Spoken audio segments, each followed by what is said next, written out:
하나님의 말씀은 신약성경 요한계시록 20장 1절과 3절 말씀입니다.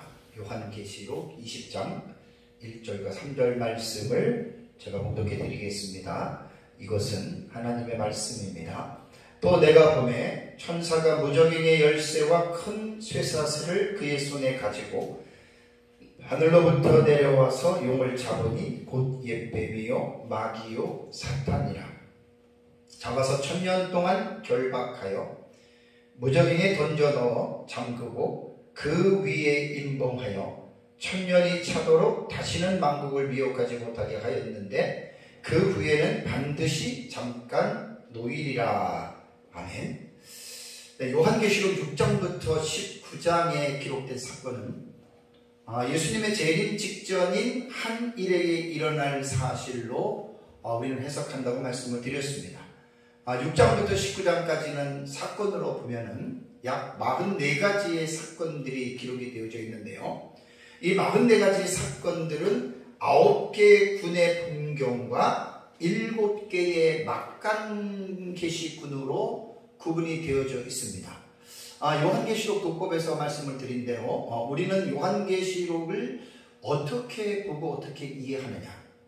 요한계시록을 어떤 지식적인 신학적인 기초와 근거 없이 그냥 마구잡이로 이것저것 따지지 않고 그냥 여기서 이거 듣고 저기서 이거 듣고 그래서 이렇게 아는 사람들이 사실 많은데, 요한계시록은 그렇게 알기보다는 철저하게 요한계시록을 어떻게 읽어야 하는지에 대한 요한계시록 독법의 그 지식 하에서 요한계시록을 읽어야 그래도 요한계시록을 어느 정도는 기본적으로 이제 이해할 수 있다라고 저는 이제 말씀을 계속 드리고 있습니다. 그러니까 요한계시록은 문학적인 장르로 볼 때에는 이게 묵시문학의 장르에 속한다 그랬습니다. 요한계시록은 묵시문학은 아니지만 요한계시록에 기록된 문체를 볼 때에는 묵시적인 언어로 기록이 되어졌기 때문에 반드시 묵시문학이라고 하는 이 부분을 요한계시록을 통해서 공부를 해야 되고, 그 다음에 요한계시록의 1장부터 22장까지 기록된 텍스트, 문장을 읽을 때 이 문장을 문자적으로 읽어야 하느냐 상징으로 읽어야 하느냐를 먼저 결정해야 됩니다.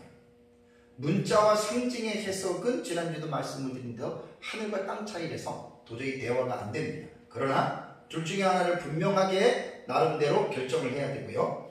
사건이 요한계시록에 많이 나타나는데 그 사건을 해석할 때에 그냥 읽고 내 마음에서 이끌리는 대로 해석하는 게 아니고 2000년 교회 역사를 통해서 교회들이 어떻게 요한계시록을 읽어왔냐면, 요한계시록에 기록된 사건이 제가 연구한 바로는 1장부터 22장까지 62가지의 사건이 나옵니다. 그 62가지의 사건을 과거주의로 해석하는 사람들이 있어요. 그러니까 이 사건, 요한계시록에 기록된 사건은 보통 이제 6장에서 19장까지의 내용들 같은 경우 어떤 사람은 20장까지도 포함하는데, 그 사건은 과거에 이미 로마 제국 시대에 일어났다고 보는 사람이 있고, 이게 과거주의고요. 미래적인 역사주의는 과거주의와 비슷한데 그 텀의 길이를 예수님의 재림으로 늘린 것밖에 없어요. 그러나 역사주의도 따지고 보면 거의 과거주의처럼 거의 90%가 이루어진 사건으로 해석을 하는 게 역사주의입니다. 그 다음에 이제 미래주의는 요한계시록 6장 이후의 사건들은 과거와는 상관이 없이 요한계시록에 대한 내용들이 예수님 재림 직전에 종말론적인 입장에서 일어나는 사건이라고 보는 것이, 이것이 미래주의의 정체성의 해석입니다.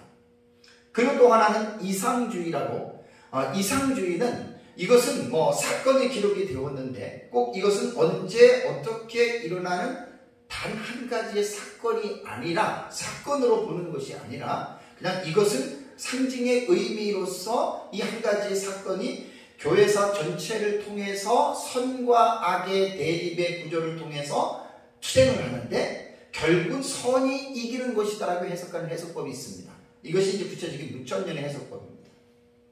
그래서 요한계시록은 이제 이것만 했다고 해서 이해되는 게 아니라 단락의 해석법에 대해서 말씀을 드렸어요. 문장의 덩어리를 단락이라고 하는데 단락 안에 기록된 사건들이 아까 제가 요한계시록 안에 사건이 61가지, 2가지라 했나요? 61가지 정도 사건이 있는데 이 62가지의 이 사건을 전체적으로 하나로 이렇게 연결해서 볼 수 있는 그 지식이 필요하거든요. 그게 제가 단락의 해석법에서 뭐 어떤 사람은 이제 정진적 해석법이라고 해서 기록된 대로 사건이 일어난다라고 보는 학파가 있고, 어떤 학파는 그것은 반복법이다. 똑같은 7시리즈의 사건을 다른 7시리즈로 반복해서 했다라고 하는 사건이 있고, 또 하나는 전진하는 반복법이라고 전진법과 반복법을 두 개를 믹서해서 이렇게 보는 경우가 있고요. 또 하나는 교차대꾸법, 키아징 구조라고 말씀을 드렸습니다. 그렇게도 보기도 하고, 이제 그 다음에 점진적 평행법이라고 하는 게 또 있어요. 요한계시록을 읽었다가 이것도 보면은 이제 그 교차대꾸법에 들어가는데 그쪽으로 그냥 포함을 시킬게요. 그 다음에 이제 우리가 보는 동경과 삽경의 상호 교차 구조법이 있습니다. 그러니까 요한계시록은 6장 이후부터 보면 동경과 삽입된 계시들이 명확하게 구분이 됩니다. 이것은 어떤 한 사람의 학자가 말한 것이 아니라 무천년, 전천년, 구천년 세대의 학자들이 공히 보는 관점이에요. 그래서 3가지 7시리즈를 봉경군에다가 넣고 그 다음에 20장 이후의 사건도 봉경군으로 보고 나머지 중간중간에 삽입되는 계시들로 이렇게 봉경과 삽경의 상호교차 구조로 이제 보는 것이 우리가 보는 해석법입니다. 그래서 요한계시록은 천차만별이에요. 뭐 사건을 보든 뭘 보든 해석하는 것들이 결코 일원화가 될 수가 없어요. 그래서 천의 얼굴을 가진 책이라고 부르는 게 딱 맞습니다. 그래서 요한계시록은 뭐 내가 옳으니 네가 옳으니 싸워봤자 다 자기 것만 옳다고 하는 것이고, 제가 연구한 바로 볼 때는 모든 것들을 아는 사람이 요한계시록을 제일 잘하는 거예요. 이제 한 가지 방법을 배우기도 힘든데 모든 것들을 배운다고 하는 것은 더더욱 어려운 일입니다. 그래서 저는 우리가 이제 보는 이 요한계시록은 그냥 마구잡이로 제가 가르치는 게 아니라 분명한 이러한 기본적인 지식과 신학적인 체계 속에서 분명하게 제가 이제 그 계시록을 계속 가르치고 있거든요. 자, 요한계시록 20장을 볼 때에 이제 20장으로 넘어오면 오전에도 1장과 3절까지 읽었지만 본문 설교를 하는 거 지금 하는 겁니다. 자, 그러면 요한계시록 20장은 형식상 구조로 볼 때, 곧 기록된 순서로 볼 때에는 봉경군에서 10번째 봉경군에 해당이 됩니다. 그리고 계시록 20장은 그 19장 11절과 21절에 예수님의 재림의 사건으로 본 그대로 우리는 재림하신 이후에 일어나는 사건으로 자연스럽게 연속적으로 보는 것이 초대교회 교부들이 보았던 역사적 전천년 해석법이라고 그랬죠. 그러니까 우리는 이 재림과 천년기를 그대로 연속적으로 우리는 이어서 봅니다. 자, 그러면 요한계시록은 20장은 사실 되게 중요한 장이에요. 아마 요한계시록 안에서 20장만큼 중요한 사건들이 모여있는 장이 없어요. 그만큼 요한계시록 20장은 중요한데요. 제가 이제 이것을 6가지 정도로 중요한 주제들을 제가 나누면 이제 1절과 3절 오늘 제가 설교할 내용이 뭐냐면 천사가 하늘로부터 내려와서 이 세상에 있는 용, 사탄을 잡아서 무저갱에 집어넣고 1000년 동안 감금하는 것이 사건이 하나 나오고, 두 번째는 다음 주에 설교할 4절과 6절을 보면은 그 천년 왕국 안에서 첫째 부활자들이 그리스도와 더불어 왕노릇하는 이제 이 내용이 4절과 6절에 나옵니다. 다음에 세 번째는 7절에서 10절을 보면 천년 왕국이 마치고 사탄이 놓여지고 국가 마국을 미혹하고 그 다음에 심판을 받고 마귀가 유황불에 떨어지는 심판을 받는 것이 이게 이제 세 번째 사건이고, 네 번째 사건은 11절을 보면은 처음 하늘과 땅이 사라집니다. 그러니까 이게 천년왕국의 하늘과 땅이 사라지고, 다음에 12절과 15절을 보면은 이제 그 죽은 자들이 부활하고요. 다음에 여섯 번째는 크고 힘보다 심판의 사건들이 여러분 일어납니다. 이걸 뭐 세분하면 7가지, 8가지로도 나눌 수는 있습니다. 특별히 이제 요한계시록 20장에 나오는 천년이라고 하는 용어, 헬라어로 킬리아 에테입니다. 천년이라고 하는 용어로 인해서 여러 가지 천년기설이 만들어졌다라고 제가 지난주에도 했고 오전에도 여러분들에게 이제 말씀을 제가 드렸죠. 그래서 오늘 오전 예배에는 2000년 기독교 교회사를 통해서 이 천년이라고 하는 이 용어를 가지고 천년 왕국설이 크게는 4가지 학파로 갈라졌다. 그래서 그 부분을 제가 이제 간략하게 오전에는 여러분들에게 이제 말씀을 제가 드렸고요. 오늘 이제 이 시간에는 이제 20장 이제 본절에 대한 1절과 3절까지에 대한 주례를 제가 이제 하겠습니다. 우선 20장 1절과 6절을 보면은 이게 천년왕국에 대한 본문이거든요. 근데 한 가지 오해해서는 안 될 것이 천년왕국이라고 해서 천년왕국에 대한 모든 정보를 제공해 주지 않습니다. 20장 1절과 6절에는 매우 특이한 천년왕국의 상황에 매우 특이한 2가지의 사건을 클로즈업 시켜서 그 사실을 보여주고 있는데, 제가 조금 전에 봉독해드린 1절과 3절의 내용이 뭐죠? 그것이 하늘에서 내려온 천사가 이제 쇠사슬을 가지고 내려오죠. 무적의 열쇠도 갖고 내려오고, 그러고 나서 이제 용을 잡아서 이제 마귀를 결박하는 거예요. 무적행에 집어넣고 잠그는 게 1절과 3절입니다. 이게 아주 특이한 사건이고, 두 번째는 다음 주에 갈 내용이 4절과 6절을 보면은 근데 자세히 또 말씀을 드릴게요. 결론으로 말씀드리면 두 부류의 순교자들입니다. 그냥 일반 순도가 아닙니다. 하나님의 말씀 때문에 목배임을 당한 그 순교자들, 신앙을 지키려다가 목숨을 잃은 순교자들이 살아서 육체적인 부활입니다. 우리는 무천년은 거듭남으로 해석하자면 우리는 이렇게 안 해요. 그대로 육체적인 부활로 해서 그리스도와 더불어 천년 동안 그들이 천년왕국에서 왕 노릇하는 딱 이 2가지 사건만 20장 1절과 6절에는 언급하고 있습니다. 그 외에는 요한계시록 안에서 천년왕국이 뭐 어떤 것이고 천년왕국에서 뭐하고 이러한 천년왕국에 대한 컨텐츠는 전혀 나오지 않습니다. 오히려 이제 이번 설교 마지막 부분에 천년왕국에 대해서 제가 그 천년왕국의 컨텐츠는 구약 성경에 많이 나옵니다. 특히 이사야서에 많이 나옵니다. 그 부분을 제가 잠깐 이제 언급을 후반 부분에 제가 언급을 하겠습니다. 자, 그러면 오늘 본문을 이제 주례를 좀 할 때 1절과 3절에 천년이라고 하는 용어가 이제 7절까지 6번 나온다고 그랬잖아요. 이것 때문에 결국 천년왕국설이 이제 그 발전이 됐다 그랬습니다. 그러면 이제 20장에 나타난 또 내가 봄에 카이에이돈이거든요. 그리고 내가 보았다예요.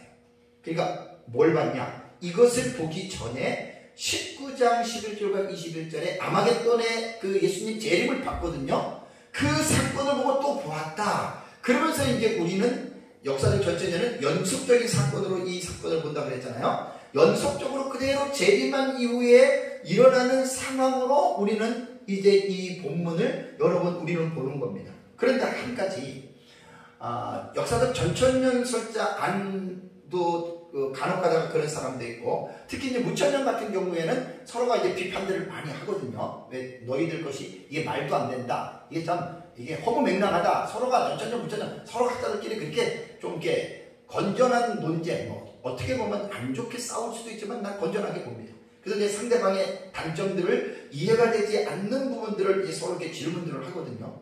그러면 여기서 이제 이 19장의 마지막 부분을 예수님의 재림으로 본다면 20장이 천년왕국이잖아요.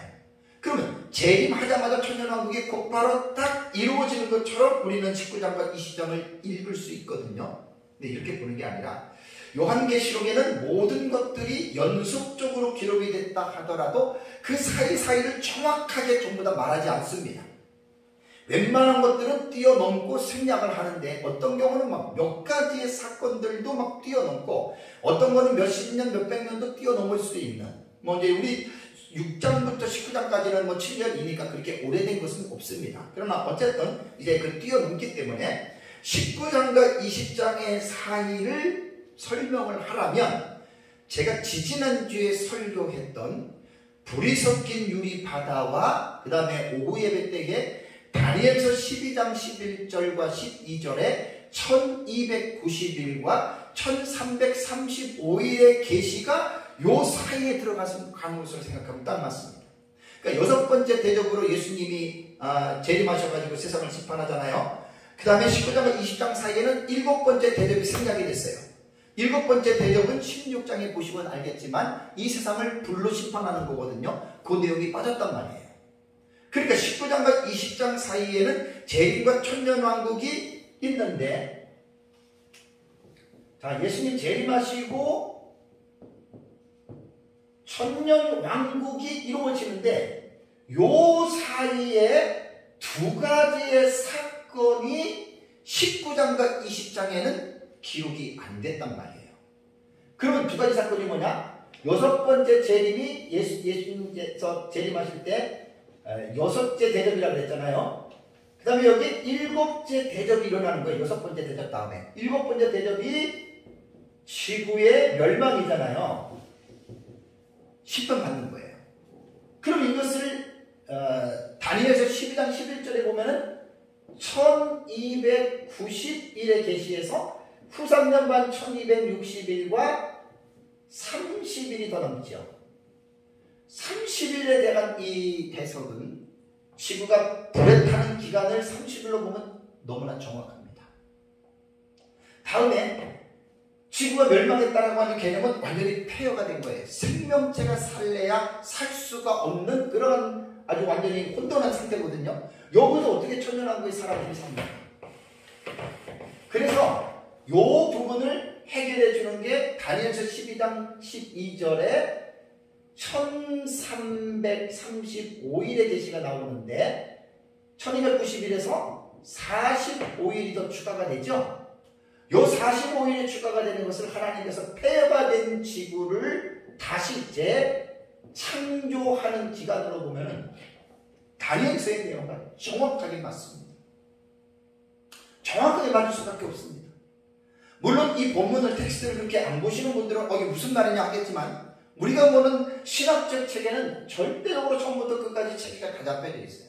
이렇게 해석하는 게 딱 맞는 거예요. 그러고 나서 천년왕국이 있는 거죠.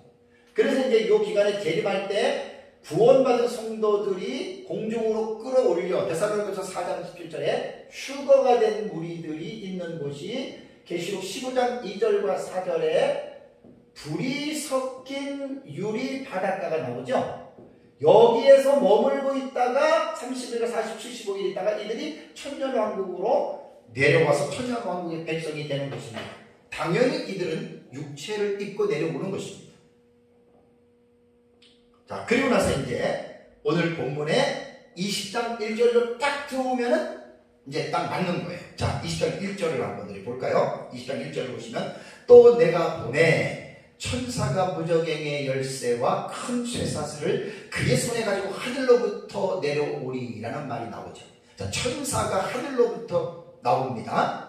그런데 하늘로부터라고 하는 출처가 하늘이라고 했을 것을 보면 이 일은 하나님의 주권 하에 하나님의 허락하심 하에 일어나는 사건임을 알 수가 있어요. 자, 무저갱의 열쇠를 가지고 내려온다. 그러니까 무저갱의 열쇠를 가지고 있는 주인이 하나님이시거든요. 하나님이 천사에게 무저갱의 열쇠를 주어서 그 다음에 또 큰 쇠사슬을 가지고 온다. 여기에 무저갱이라고 하는 말은 뭐냐면 밑이 없는 구렁텅이에요.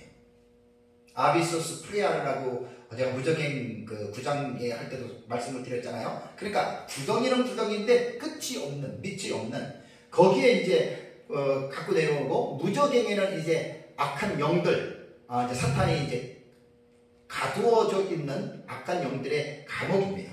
여기에 큰 쇠사슬이라고 하는 말은 뭐냐면 쇠로 만든 고리를 여러 개로 이어 만든 줄을 가리켜요. 우리가 볼 때 쇠사슬이 그렇잖아요.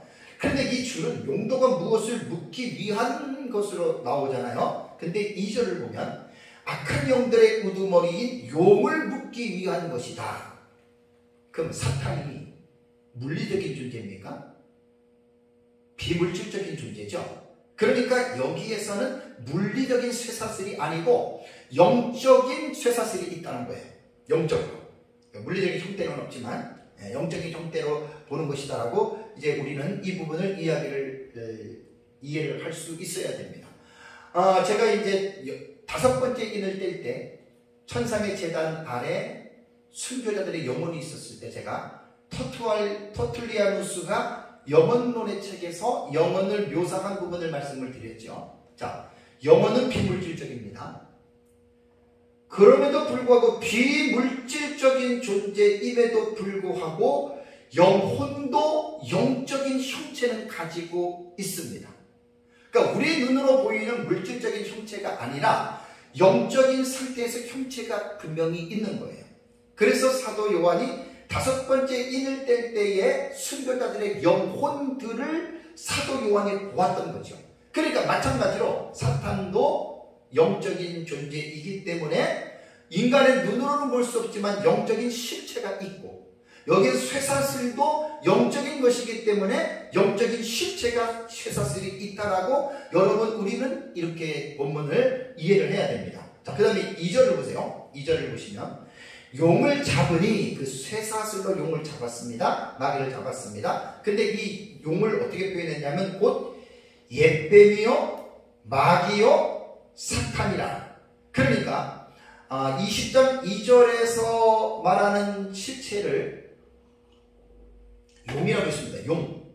그런데 이 용은 곧 뭐라고도 하느냐? 옛뱀이라고도 부르고 마귀라고도 부르고 사탄이라고 부르는, 그러니까 4가지의 존재가 있는 것이 아니라 한 가지의 존재인데 이 한 가지의 존재를 4가지의 명칭으로 부를 수 있다, 그 말입니다. 그리고 이제 이 사탄을 잡아서 1000년 동안 무적행에 집어넣고 결박한다라고 하는 것이 이 본문의 내용이거든요. 자, 그러면 용의 이름들을 한번 간략하게 말씀을 드리겠습니다. 용이라고 하는 말은 헬라어의 드라콘이라고 하는 말인데 바다 괴물로도 부릅니다.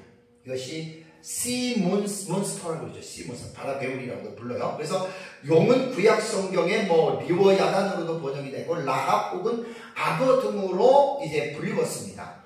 요한계시록에서의 이 용은 머리가 7이요 뿔이 10이고 머리에 7 면류관을 가지고 있는 존재로 요한계시록에서는 묘사하고 있습니다. 12장 3절을 보면 이제 그렇게 나옵니다. 자, 성경에 묘사된 용은 하나님을 어떤 일을 하냐면 하나님을 대적하고 하나님의 백성들을 핍박하고 박해하는 존재들을 우리 성경에서는 이제 이 마귀라고 사탄 이제 용이라고 이렇게 표현을 하거든요. 자, 그럼 두 번째 뱀이라고 하는 존재를 보겠습니다. 자, 이게 뱀이라고 하는 존재를 보면은, 자, 성경에서 뱀은 아주 간교하고 간교로 가득 찬 어떤 그 교활한 짐승으로 이야기를 하잖아요. 그래서 이 뱀은 악마로 비유해서 이 뱀을 사용을 합니다. 그래서 오늘 그 본문에도 보면은 이 뱀 앞에 예시라고 하는 아르카이오스라고 하는 오래되었다라고 하는 형용사를 붙였어요. 왜 여기에서 뱀을 표현하는데 왜 예시라고 하는 아르카이오스라고 하는 형용사를 붙였을까요? 그런데 이 뱀은 오래전 에덴 동산에서 하와를 미혹했던 그 뱀을 상기시켜 주는 거예요. 그러니까 뱀 속에 사탄이 들어가 있었잖아요, 그죠? 그러니까 뱀을 사탄으로서 지칭할 때에는 뱀 속에 들어간 사탄, 그렇게 이제 우리는 성경을 해석합니다. 그래서 옛 뱀이라고 이 부분을 말을 하고 있습니다. 세 번째는 마귀라고 그랬잖아요. 마귀라고 하는 이 헬라어 단어는 디아볼로스라고 하는 단어인데 이 마귀는 중상자, 비방자라는 말입니다. 그러니까 건전한 어떤 그런 그 일을 하는 상대가 아니잖아요. 이 디아볼로스라고 하는 단어가 신약 성경에 37번이 나오는데 쿰난에서 발견한 문서를 보면 마귀는 자기에 대하여 말하기를 세상의 주다. 그게 마귀라는 존재라는 거예요. 내가 이 세상의 임금이다. 이렇게 말을 하고요. 그래서 마귀는 적절하게도 성경에 이 세상의 지배자라고 성경에는 이제 불리고 있고요. 또 요한복음 8장 44절을 보면 이 마귀로 불리우는 디아볼로스는 살인자이고 요한일서 3장 8절에도 거짓말쟁이로 마귀에 대해서 설명하고 있습니다. 그래서 여기에 마귀라고 하는 명칭은 인간에게 여러 가지 악을 행하고, 마지막 네 번째로 이제 사탄이라고 하는 이 단어는, 사타나스라고 하는 이 헬라어 단어는 대적자, 악한 상대, 대항자라고 하는 이러한 뜻을 갖고 있습니다. 그러니까 사탄은 하나님의 대적자요 반역자입니다. 그래서 사탄은 이 세상에서 공중의 권세를 잡은 자라고 에베소 2장 2절에는 묘사했고요.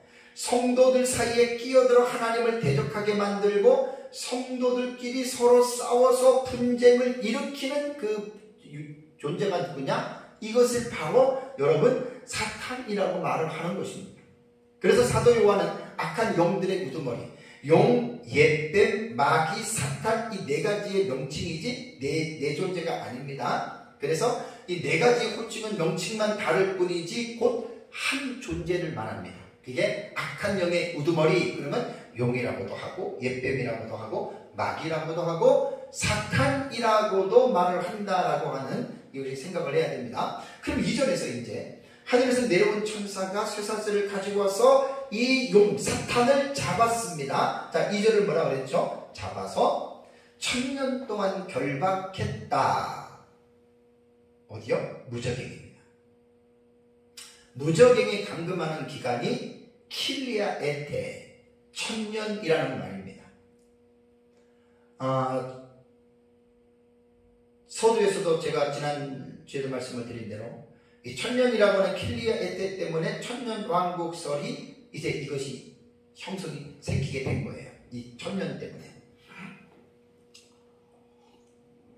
그러면 1000년에 대한 해석을 우리는 어떻게 해야 되느냐? 자, 역사적 전천년기설, 제가 믿는 역사적 전천년기설은 문자적인 1000년 후로 우리는 봅니다.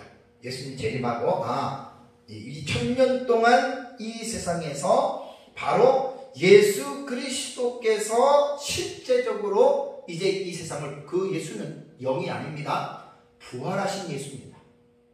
부활하신 예수님이 재림했기 때문에 사람의 눈으로 볼 수 있는 그분이 바로 이 세상을 1000년 동안 통치하시는 것으로 보고, 우리는 아까 말씀드린 대로 재림의 사건과 연속적인 사건으로 본다고 그랬습니다. 연속적인 사건으로. 그래서 이 1000년의 기간에 사탄이 무저갱의 결박을 함으로 인해서 사탄은 더 이상 무저갱에서 세상으로 못 나와요.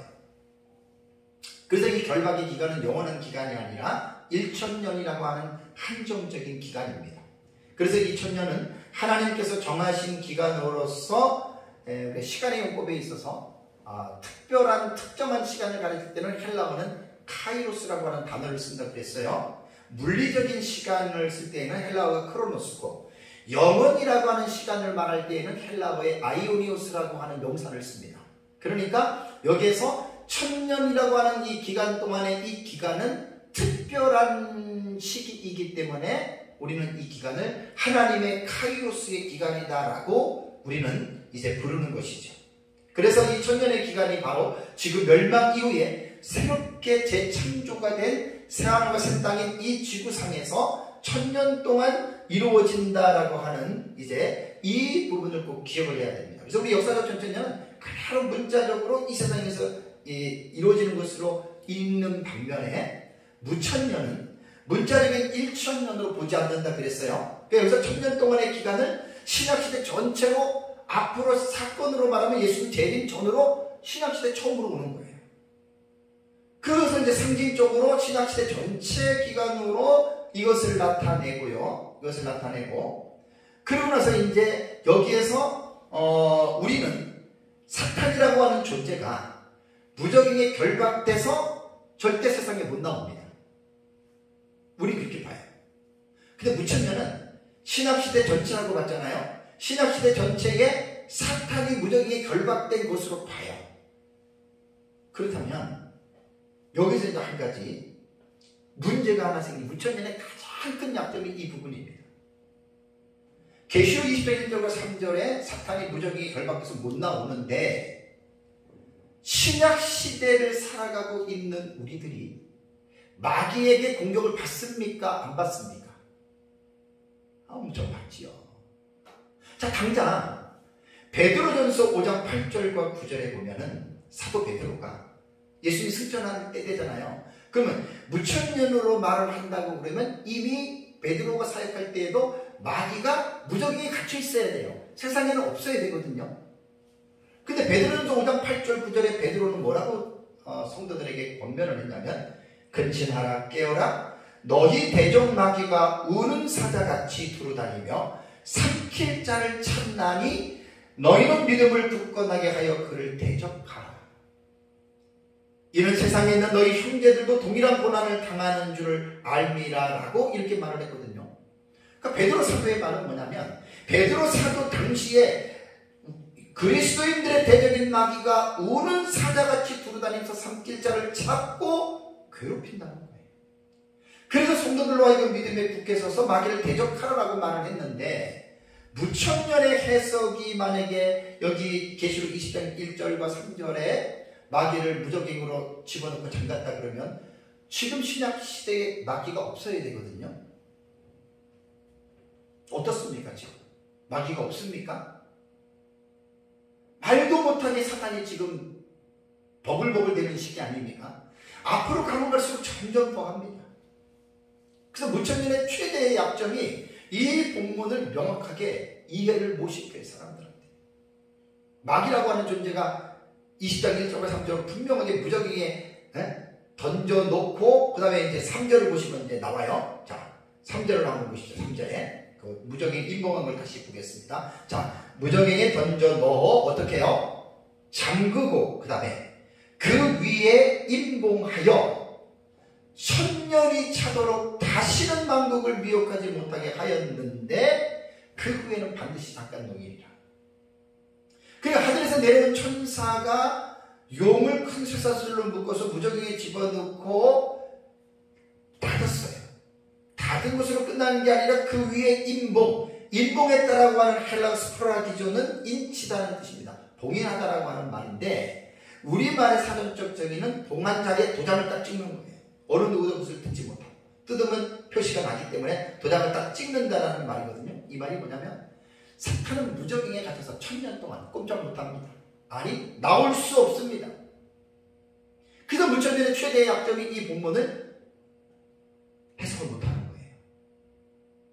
그냥 갇혔다라고만 말을 하지, 베드로 사도가 말하는 것처럼 마귀가 우는 사자처럼 두루다니면서 삼킬 자를 찾는 이 사탄이 지금 세상에도 말도 못하게 우는 사자처럼 다니는데, 그 사탄이 무적행의 본문에 20장에서 3절처럼 갇혔다라고 말을 하니까 설득력이 없는 거지. 자, 그럼 용을 왜 결박합니까? 마귀를 왜 결박합니까? 자, 하나님께서 마귀를 결박하는 이유는 3절에 보면 뭐라 그랬죠? 다시는 만국을 미혹하지 못하게 하기 위해서입니다. 만국이라고 하는 말은 전 세계를 말을 하거든요.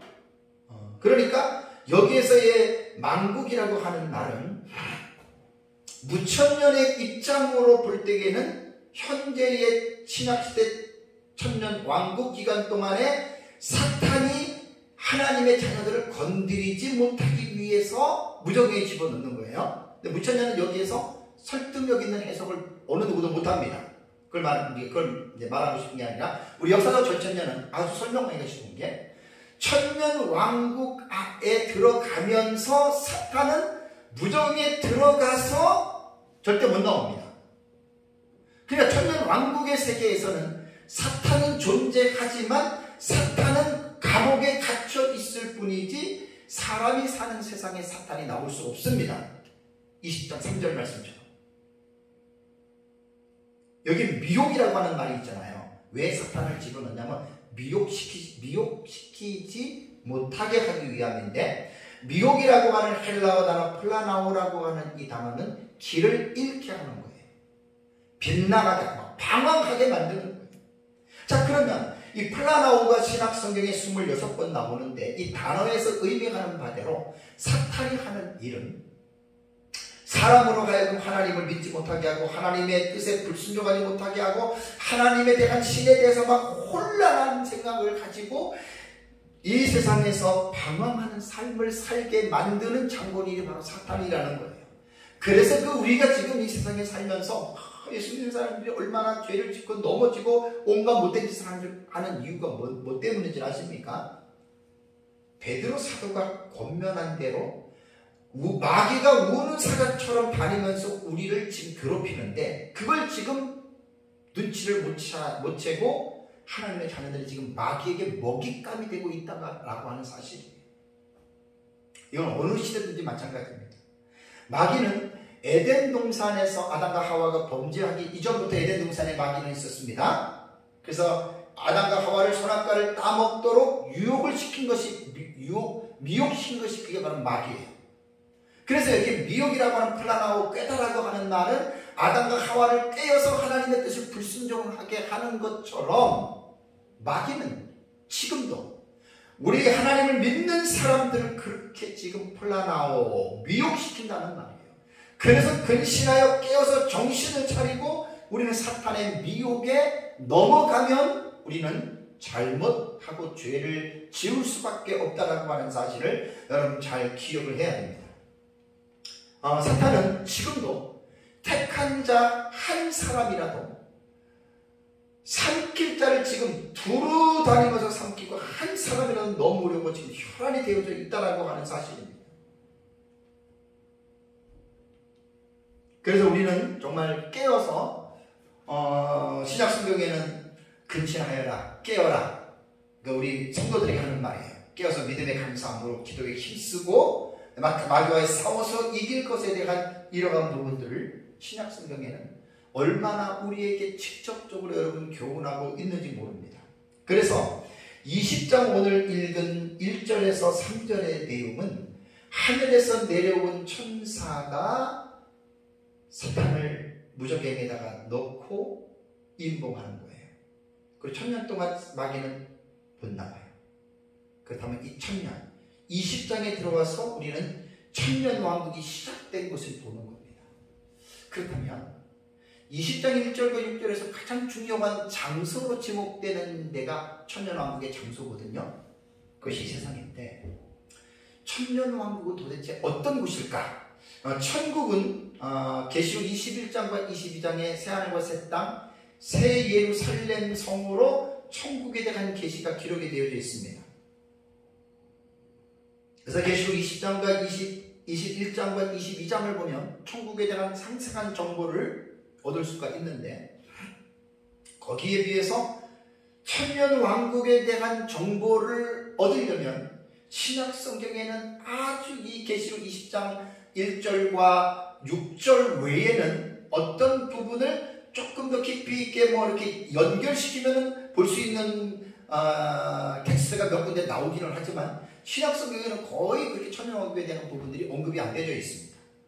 그래서 이제 이 천년 왕국에 대해서 전천년주의자들과 무천년주의자들 간의 논쟁이 많죠. 어떤 본문을 역사적 전천년주의자들은 천년 왕국으로 보는 반면에 무천년주의자들은 거의 천국으로 봅니다. 그래서 제가 성경을 연구를 하면서 전천년주의자들과 무천년주의자들이 천년왕국의 본문을 가지고 싸울 때는 역사적 전천년주의자들이 이 본문은 천년왕국을 말하는 거야 그러면 10중 8구는 무천년주의자들은 아니야 그것은 천국이야 이렇게 됩니다. 그걸 가지고 학문적으로 성경 해석학적으로 서로가 다투고 있거든요. 그래서 제가 딱 연구하면서 그 본문들을 딱 보면서 두 가지를 같이 보면 되는 거예요. 천년왕국으로도 보고 천국으로도 보면 됩니다. 다만 자기가 보는 입장만 분명하게 하면 돼요. 저는 역사적 전천년 입장이니까 지금 이제 이 보는 부분도 우리 천년왕국 텍스트를 보는데 무천년은 천국으로 보거든요. 그러면 내 것만 옳다라고 막 주장하고 나와 다르게 보는 상대방을 잘못됐느니 이상하게 말할 필요 없다 그 얘기입니다. 제 얘기는. 나는 이렇게 보는데 너는 그렇게 보냐?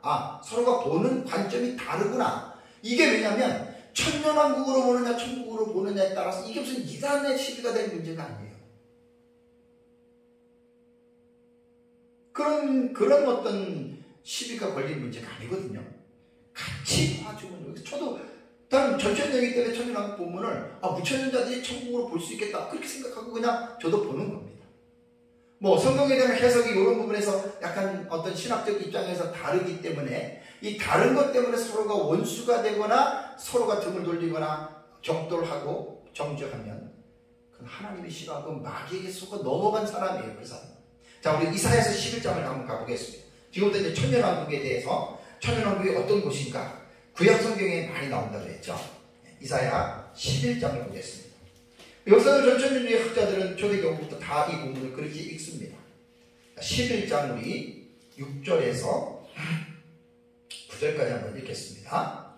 그때에 이리가 어린 양과 함께 살며 표범이 어린 염소와 함께 누우며 송아지와 어린 사자와 살찐 짐승이 함께 있어 어린 아이에게 끌리며 암소와 곰이 함께 먹으며 그것들의 새끼가 함께 엎드리며 사자가 소처럼 풀을 먹을 것이며 젖먹는 아이가 독사의 구멍에 장난하며 젖을 땐 어린아이가 독사의 글에 손을 넣을 것이다. 내 거룩한 산 모든 곳에서 해됨도 없고 상함도 없을 것이니 이는 물이 바다를 덮음같이 여호와를 아는 지식이 세상에 충만할 것임이니라. 아멘.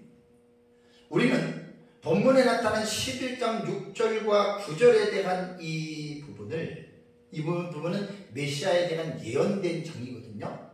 그래서 우리는 이 본문을 예수님의 어떤 초림에 해당되는 어떤 본문으로 보는 사람도 있지만 이것은 초림에 국한된 본문이 아니에요. 그래서 무천년주의라는 어거지로 하는 사람들은 이 본문을 예수님의 초림이다라고 해가지고 나머지 이런 것을 영적으로 풀어가거든요. 상징적으로. 그 잘못된 해석이에요. 그래서 메시아의 재림과 그 후에 일어나는 천년 왕국으로서 우리는 이제 이 본문을 봅니다. 그런데 11장을 보잖아요. 11장 1절에서 5절 그리고 10절에서 16절은요. 여러분 읽어보시면 이것은 메시아의 초림에 관한 예언입니다. 다시 말씀드릴게요. 11장을 보면은 메시아에 관한 예언장인데 11장 1절에서 5절 그 다음에 그 10절에서 16절까지는 메시아의 초림에 관한 예언이에요. 그리고 이제 읽었던 6절과 9절까지는 재림 이후에 천국을 말하는 것이 아니라 이 세상에서 이루어지는 천년 왕국에 대한 개념입니다. 그러니까 이제 이사야 11장에서 이게 메시아에 대한 지금 그 내용이잖아요. 메시아의 초림과 메시아의 재림 이후에 일어나는 사건이 겹쳐 있잖아요. 그래서 제가 구약 성경을 보면 선지자들의 예언에 보면은 예언적 원문 통시법이라고 하는 아주 신학적인 그런 용어들이 있습니다. 영어로 말하면 prophetic foreshortening S-H-O-R-T-N-I-N-G예요. 자, 이게 되게 중요한 용어인데 구약 성경에 이것들은 물론 이제 이사야도 구약 성경인데 선지자들의 예언을 보면 한 주제가 이렇게 분리가 돼요. 분리가 되는데 시간적인 차이가 있어요.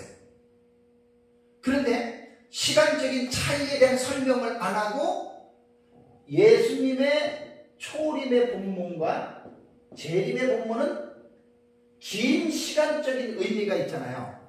여기에서 시간적인 의미를 설명을 안 해요. 그래서 foreshortening이라고 하는 이 단어는 뜻이 뭐냐면 단축이에요. 단축. 그러니까 보세요. 초림과 재림을 이야기할 때는 예수님이 초림하고 지금으로 말하면 약 2000년이라고 하는 긴 시간이 지난 다음에 재림한다라고 하는 시간적인 개념을 설명을 해야 되는데 예언적 원문 통시법으로 기록된 본문에는 이 시간적인 설명을 하지 않아요. 그러니까 보세요. 11장도 1절과 5절을 보면은 예수님의 초림을 이야기를 했다가 6절에 그때에 이리가 어린 양과 함께 누우며 그러면 마치 예수님의 초림 때에 일어나는 상황으로 착각을 하잖아요. 6절과 9절은 초림에 일어나는 상황이 아니라 재림 후에 일어나는 상황이에요. 그래서 그 사이에 시간적인 간격을 설명 안 하고 단축했다. 그래서 포쇼트닝이에요. 예언자들의 시간 단축법의 예언. 그래서 원근 통시법이라고 신학적으로 부르는 건데, 이거 지금 대단히 중요한 거예요. 그래서 이사야서 11장도 메시아에 대한 예언적 원근 통시법으로 예수님 초림 이후에 이제 이 신약시대의 6절에서 9절 일어나는 게 아니고, 이제 어떤 무천인학자들은 이 부분을 천국으로 보는데, 이거는 그렇게 볼 본문이 아닙니다. 시간상 하나하나의 내용에 대해서 제가 이제 설명을 할 수는 없지만, 조금만 여러분들에게 제가 말씀을 드린다면, 자, 11장 6절과 7절을 다시 보세요. 그때의 이리가 어린 양과 함께 살며 표범이 어린 염소와 함께 누우며 송아지와 어린 사자와 살찐 짐승이 함께 있어 어린 아이에게 끌리며 암소와 곰이 함께 먹으며 그것들의 새끼가 함께 엎드리며 사자가 소처럼 풀을 먹을 것이며. 여러분, 신약시대 이런 때가 있었습니까? 예수님 초림하고 자연계에서 또 동물계에서 이리가 어린 양과 함께 살면서 어떤 약육강식의 그 법칙을 버려버리고 먹이 사슬의 기본적인 어떤 그러한 욕구들을 버려버리고 정말로 이리와 어린 양이 함께 살고 표범이 어린 염소와 함께 누우면서 송아지와 어린 살찐 짐승이 함께 있으면서 이렇게 평화롭게 산 시대가 있었습니까? 없었죠. 자, 25절에도 보세요. 이사야 35장 25절을 가보세요. 이제. 이사야 35장 25절. 한 4년 전에 제가 천년왕국 설교할 때 깊이 다 설교했던 본문인데, 자, 이사야 35장 25절을 보세요. 이 본문하고 같이 보면 35장 25절 보겠습니다. 이리와 어린 양이 함께 먹을 것이며 사자가 소처럼 짚을 먹을 것이며 뱀은 흙을 양식으로 삼을 것이니 나의 성산에서는 해함도 없겠고 상함도 없으리라 여호와께서 말씀하시니라 라는 말이 있습니다. 이것은 신약시대에 일어나는 사건이 아니에요. 그렇다고 해서 본문이 천국에서 해당될 수 있는 본문도 아니에요. 여러분, 천국에 독사가 있습니까? 물론 천국에 상세하게 표현을 안 해서 그런지 모르지만, 그러니까 여기서 말하는 천년 왕국이라고 하는 이것을 우리가 지상의 본문으로 보는 이유는 천국이 아니고, 이 본문을 깊이 있게 주의를 하다 보면은 이것은 이 세상에서 이루어지는 그러한 사건일 수밖에 없다라고 하는 것을 여러분 우리는 분명하게 우리는 느낄 수가 있습니다. 다시 11장 8절을 한번 봐보세요. 11장 8절에 그거는 넘어갈게요. 시간상 넘어가고 다음에 이제 65장을 가보세요. 이사야서 65장. 우리 역사적 신천년 그 신학자들은 당연히 이사야서 65장 17절부터 25절까지는 천국으로 이 본문을 절대 보지 않습니다. 왜냐하면 천국으로 말하는 본문이 아니에요. 자, 그러면 18절과 19절 보겠습니다. 18절과 19절. 너희는 내가 창조하는 것으로 말미암아 영원히 기뻐하며 즐거워할지니라. 보라, 내가 예루살렘을 즐거운 성으로 창조하며 그 백성을 기쁨으로 삼고 내가 예루살렘을 즐거워하며 나의 백성을 기뻐하리니 우는 소리와 부르짖는 소리가 그 가운데서 다시는 들리지 아니할 것이며 라는 말이 나오죠. 천국을 말하는 게 아닙니다. 천국을 말하는 게 아닙니다. 참 이런 본문들을 조금씩 자세하게 좀 하고 지금 넘어가야 되는데 시간이 좀 너무나 아쉽네요. 시간이 너무 아쉽네요. 그러니까 이 65장 18절 19절은 천국을 말하는 게 아니고 예루살렘 성을 말하는 거예요. 그러니까 예루살렘 성 오전에 말씀드린 대로 하나님께서 지구가 7번째 대적으로 멸망하잖아요. 폐허가 되잖아요. 다시 지구를 사람이 살 수 있는 곳을 만들려면 재창조해야 되거든요. 그래서 이사야서 65장 17절의 새하늘과 새 땅은 우리는 천국의 새하늘과 새 땅이 계시록 21장에 나오는 그 새하늘과 새 땅으로 안 봐요. 이 본문을 우리는 천년 왕국의 본문으로 본다는 말입니다. 아까 조금 전에도 말씀드린 대로 구약 성경의 텍스트에서 역사적 전천년주의자들이 천년 왕국을 보는 본문을 무천년은 다 천국으로 봅니다. 싸울 필요 없어요. 해석상 차이로 보면 돼요. 그러나 누구 하나는 맞고 누구 하나는 틀려요? 그걸 누가 확신하느냐? 아무도 이 세상에서는 결판해줄 존재가 없습니다. 예수님 재림하면 그때 딱 결정 나는 거예요. 이거 가지고 괜히 교리적인 해석적인 논쟁과 비판과 싸움을 할 필요는 사실은 없습니다.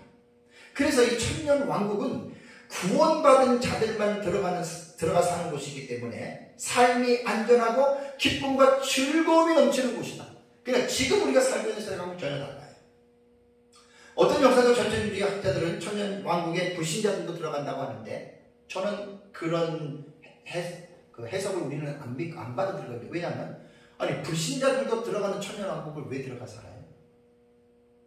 그래서 이제 전천년 안에서 종말론이 정체성이 확립이 안 된 거예요. 아직. 우리는 불신자가 거기 들어가는 걸로 우리는 믿지 않습니다.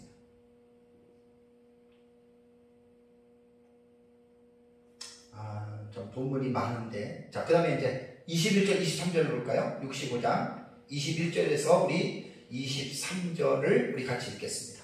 그들이 가옥을 건축하고 그 안에서 살겠고 포도나무를 심고 열매를 먹을 것이며 그들이 건축한 데에 타인이 살지 아니할 것이며 그들이 심은 것을 타인이 먹지 아니하리니 이는 내 백성의 수환이 나무의 수환과 같겠고 내가 택한 자가 그 손으로 일한 것을 길이 누릴 것이며 그들의 수고가 헛되지 아니하겠고 그들이 생산한 것이 재난을 당하지 아니하리니 그들은 여호와의 복된 자의 자손이요 그들의 후손도 그들과 같을 것임이라. 자, 그러면 여러분 보십시오. 이 본문의 말씀을 우리가 생각할 때 무천년주의자들이 이사야 65장 17절에서 25절을 천국으로 읽는다는데 왜 문제가 생기는 줄 아세요? 21절에 천국에 간 사람이 가옥을 건축하고 그 다음에 포도나무를 심고 막 그럽니까? 모르겠습니다. 이것은 성경이 말을 안 했기 때문에. 그러나 우리가 계시록 21장과 22장 새 예루살렘 성을 보면은 이미 천국에는 이미 도시가 건설되어 있는 그런 거거든요. 그 생명수가 있고 좌우에 그 생명나무가 있고 뭐 인간이 뭐 심고 뭐하고 그래서 모르겠습니다. 그리고 또 하나는 23절을 보십시오. 23절을 보면은 그들의 수고가 헛되지 아니하겠고 그들이 생산한 것이 재난을 당하지 아니하리니 그들은 여호와의 복된 자의 자손이요 그들의 후손도 그들과 같을 것임이라라는 말이 있습니다. 여기에 생산한 것에서 생산이라고 하는 말이 뭐냐면 이것이 얄라르라고 하는 단어입니다. 이게 뭐냐면 아이를 낳는 것을 말해요. 그리고 자식을 낳는 거잖아요. 그러면 여러분 천국으로 본다면 천국에서 부활체가 시집가고 장가갑니까? 부활체가 자식을 낳을 수 있습니까? 없잖아요. 그러니까 이 본문은 천국으로 볼 본문이 아니란 말이에요. 그래서 가장 적합한 내용이 이 본문은 무엇을 말을 하냐면 천년왕국의 상황을 말하는 거예요. 제가 천년왕국만 해도 우리 교회에서 한 열 몇 시간 설교를 했잖아요. 3년 전인가. 우리 에스라에서도 제가 강의를 내가 열 몇 시간을 했거든요. 천년왕국이 얼마나 중요한지 몰라요.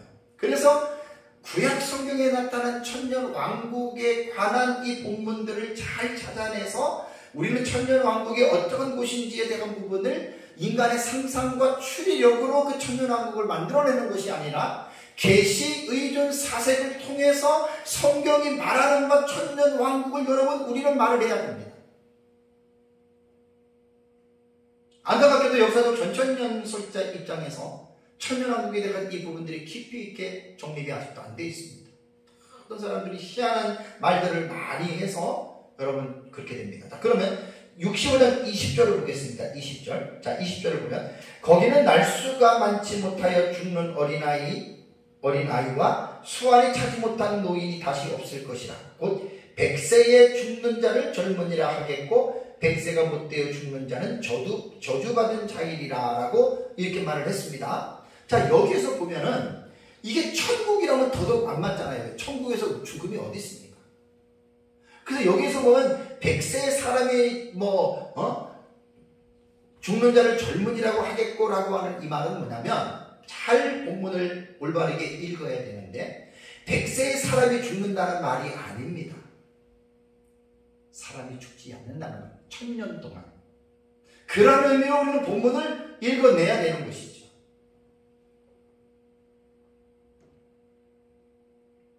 그 외에도 천년왕국에 대한 본문은 많이 있는데, 다시 이제 본문으로 이제 돌아오겠습니다. 자, 다시 20장 3절로 가보시면, 계시록 20장 3절로 와보시면 뭐라겠죠? 천년이 차도록 다시는 만국을 미혹하지 못하게 하였는데, 그 다음에 뭐라 그랬습니까? 그 후에는 어떻게 해요? 반드시 잠깐 노일이라. 자, 이 말씀의 의미는 무적행에 감금되어져 있던 사탄이 천년이 차면 반드시입니다. 이건 하나님의 허락입니다. 반드시 잠깐 놓여진다라고 하는 말입니다. 그러고 나서 이제 이것이 8절에 보면은 다음 절 설교인데요. 8절에 보면 뭐라고 나왔죠? 나와서, 이 말은 천년이 끝나고 사탄이 무정에서 풀려 나온 거예요. 나와서 뭐 합니까? 땅의 사방 백성 곧 곡과 마곡을 미혹하고 모아 싸움을 붙이리니 그 수가 바다의 모래 같으리라. 그러니까 사탄이 1000년 동안 무정에 갇혀 있으면서, 아까 사탄, 마귀, 옛뱀, 용, 그 단어의 이름의 의미를 말씀을 드렸잖아요.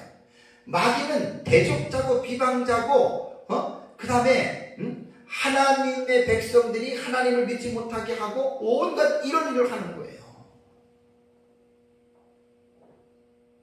그러니까 천년왕국에 있을 때에는 마귀가 이런 일을 못하니까 그야말로 예수님이 다스리시는 평화로운 천년왕국이 되는 거죠. 그래서 그 천년왕국이 끝나고 나서 이제 마귀가 나와서 자기의 할 일이 사람들을 미혹시켜가지고, 여기에서는 불신자들이 아니라 천년왕국에 들어갔던 육신을 입은 성도들이 있잖아요. 그들이 천년 동안 살면서 자녀를 많이 생산하는 거예요. 자녀들 중에 이제 믿음 안에 바르게 서지 못한 자녀들이 죄의 미혹이 되는 것으로 보고, 그들의 무리를 곡과 마곡의 무리라고 계시록에서는 말을 하고 있다라고 하는 사실을 여러분 분명하게 기억을 해야 됩니다. 자, 이 말의 이 의미에 대해서 어떤 사람은 이렇게 생각을 합니다. 이렇게 또 말하는 사람 직접 들었습니다. 하나님이 천년왕국 만들어 놓고 그냥 끝나면 되지, 무슨 천년왕국 끝나는데 마귀를 풀어주고 또 거기서 또 죄를 져가지고 또 그들이 하나님의 불로 심판받고 뭐 이렇게 복잡하게 이렇게 말을 하느냐, 뭐 왜 하나님이 그러느냐고 이렇게 말하는 사람 내가 몇 사람 들어봤거든요. 여러분, 제가 여러분들에게 늘 강조하는 게 뭐죠? 성경은 인간의 이성을 이해시켜 주려고 기록된 책이 아닙니다.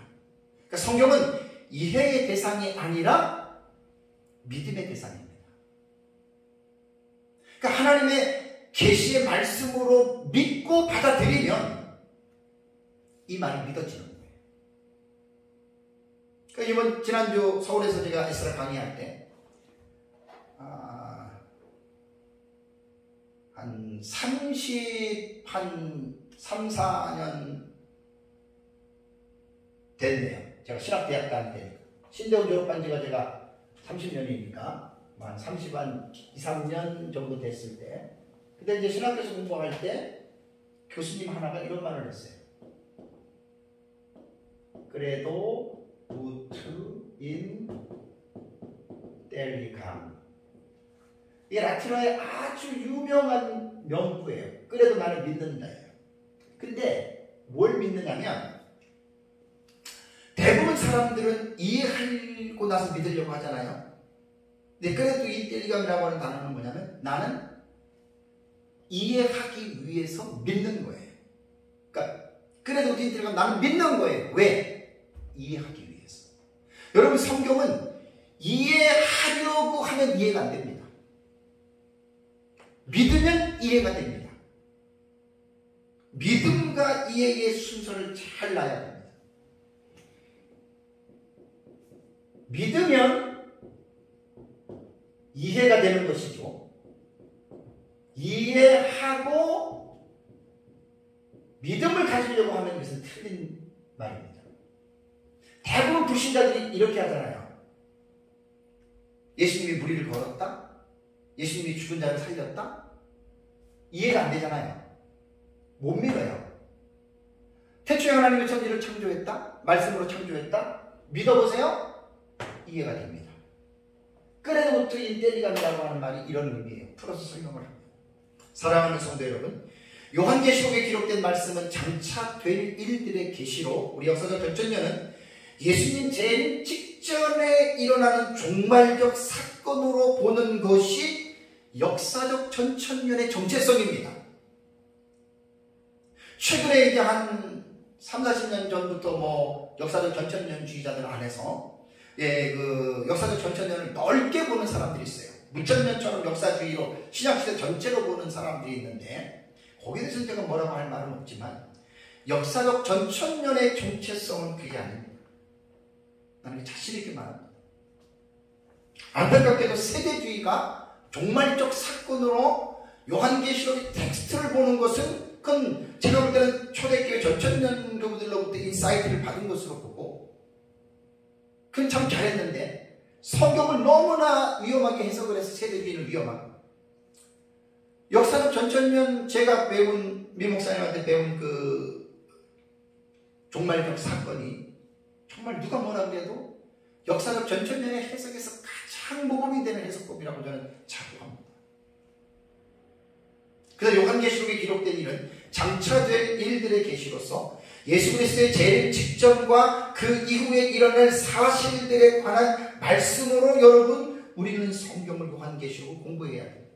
그래서 이제 우리는 역사적 전천년주의 미래적인 어떤 개념으로 성경을 해석하고 문자를 중심으로 하되 상징도 해석하고 우리는 단락을 본경과 사경의 상호 교차 구조로서 요한계시록을 우리는 보기 때문에 누가 뭐라고 하더라도 우리는 요한계시록을 가장 성경적으로 올바르게 읽는다는 자부심이 제게 있습니다. 그렇다고 해서 나와 다른 사람을 무시하거나 나와 다른 사람을 틀리다라고 말하기는 싫습니다. 왜냐하면 피차에 서로가 서로를 존중해야 되는 그런 부분들이 있어야 되기 때문에 그렇습니다. 하루가 지나가면 지나갈수록 나의 죽음도 가까워오지만 우주적인 종말 예수님의 재림에 가까이 오는 거예요. 그래서 성경은 우리에게 주의 날을 베드로 사도는 베드로후서 3장 10절과 14절에 그러나 주의 날이 도둑같이 오리니라고 말을 했습니다. 예수님의 재림은 도둑같이 옵니다. 그래서 예수님의 재림의 상황을 그날에는 하늘이 큰 소리로 떠나가며 물질이 뜨거운 물에 풀어지고 땅과 그 중에 있는 모든 일이 드러난다. 모든 일이 드러난다라고 하는 말은 불에 다 타버린다는 말입니다. 모든 것이 이렇게 풀어지리니 너희가 어떠한 사람이 되어야 마땅하냐. 그러니까 예수님의 재림을 앞두고 예수님의 재림하면 이 세상에 불심판을 받는데 그렇다면 너희는 어떠한 삶을 살아야 되는 것이 옳으냐 그 말이죠. 그 뒤에 나오는 말이 거룩한 행실과 경건함으로 살아가라고 말을 했습니다. 우리는 세상에서 거룩한 행실과 경건한 삶을 추구해야 돼요. 예수 믿어가지고 복받아가지고 부자가 돼가지고 내가 사고 싶은 거 다 사고 먹고 싶은 거 다 먹고 출세하고 그렇게 내가 이 세상에서 편하게 살려고 예수를 믿는 것이 아니라 예수를 믿는 것은 예수님의 거룩하신 그 예수님을 본받는 삶을 살아가는 것이 예수님을 믿는 거예요. 그래서 예수님의 재림이 도둑같이 오기 때문에 거룩한 행실과 경건함으로 살아가면서 베드로후서 3장 12절에 하나님의 날이 임하기를 간절히 사모하라 그랬습니다. 간절히 사모하라. 오늘날 그리스도인들은 이 땅을 살아가면서 여러 가지의 기대와 소망을 가져야 되겠지만 공통적인 기대와 소망이 뭐냐면 예수님의 재림을 간절히 사모하는 것은 신약시대 어느 시대든지 간에 우리에게 교훈하고 있는 내용입니다. 간절히 사모해야 됩니다. 그리고 3장 14절에 그러므로 사랑하는 자들은 너희가 예수를 바라보나니 주 앞에서 점도 없고 흠도 없이 평강 가운데 나타나기를 힘쓰라. 우리 그리스도인들의 삶은 사람 앞에서 사는 것이 아니라 하나님 앞에서 사는 거예요. 코람데오예요. 그렇기 때문에 하나님이 보시기에 점도 없고 흠도 없이 평강 가운데서 나타나기를 가정에서부터 신경을 써야 됩니다. 직장에서, 이웃과의 관계에서, 학생들은 학교에서, 그리스도인들은 점도 없고 흠도 없이 거룩한 삶을 살다가 예수님의 재림을 맞이하시기를 주님의 이름으로 축원합니다. 다 같이 말씀을 생각하면서 우리 이런 사람